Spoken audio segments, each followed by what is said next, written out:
సాక్ష్యం అనేది సంఘంతో పని లేదు. ఇప్పుడు కూడా నాకు 400 మంది సంఘం ఉన్నారు, 1000 మంది సంఘం ఉన్నారని కాలర్ ఎగరేసుకోవడం కాదు, క్యారెక్టర్ కావాలి. ఏం కావాలి?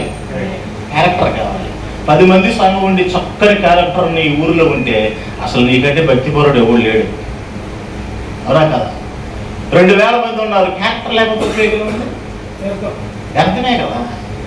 ఇతన వీళ్ళ అనే బదులు లక్షణ మెతుకులు తిని మొక్కలు వేసుకొని చక్కగా బ్రతికి 10 మందిని నువ్వు పరలోక రాజ్యం తీసుకువెళ్తే సరిపోదండి. ఎవరికి చేయాలండి మనం సేవ పరిచయం?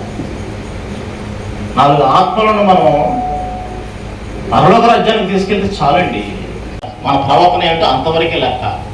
ఏది విత్తుతామో అదే కోసుకుంటాము, ఏ ప్రవర్తన చేస్తామో అదే మనకు లెక్క. ఆ కాడి మనం భుజాన వేసుకున్నప్పుడు దానికి కొన్ని లక్షణాలు ఉంటాయి. ఆ లక్షణాలను మనము వంట పెట్టుకొని మన మాట, మన చూపు, మన తలంపులు, మన యొక్క నడక సమస్తము కూడా దేవుడు ఉంటేనే అక్కడ పరిచర్య. పరిచర్య ఎవరైనా చేయొచ్చు. ఈ మధ్యకాలంలో పిలవలేని వాళ్ళు చేస్తున్నారు, పిలిచిన వాళ్ళు చేస్తున్నారు. అవునా కదా? పొలంలో ఏమేమి ఉన్నాయి? గురుగులు ఉన్నాయి, గోధుమలు ఉన్నాయి. ఎప్పుడో దానికి తగిన కాలం ముందు నేను వేరు చేస్తా అంటున్నాడు దేవుడు.